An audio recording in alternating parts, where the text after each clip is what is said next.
রাশিয়ার president Vladimir Putin জানিয়েছেন, ইরানের পরমাণু প্রকল্পের কার্যক্রম রাশিয়ার তত্ত্বাবধানে পরিচালনার প্রস্তাব দেওয়া হয়েছে তেহরানকে। ইরান চাইলেই এই প্রস্তাব কার্যকর করতে পারে বলে মত দিয়েছেন পুতিন।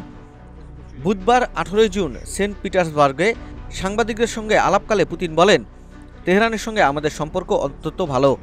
আমরা তাদের জানিয়ে দিয়েছি, চাইলে রাশিয়ার তত্ত্বাবধানে ইরানের পরমাণু প্রকল্পের অপারেশন চলতে পারে।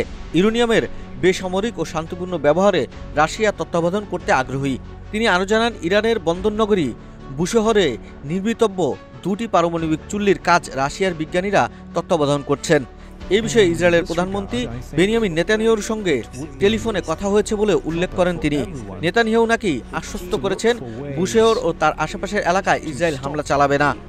রাশিয়া ইরান সামরিক সহযোগিতার বিষয়ে পুতিন বলেন, চলতি বছরে জানুয়ারিতে মস্কো ও তেহরানের মধ্যে একটি কৌশলগত অংশীদারিত্ব চুক্তি হয়েছে।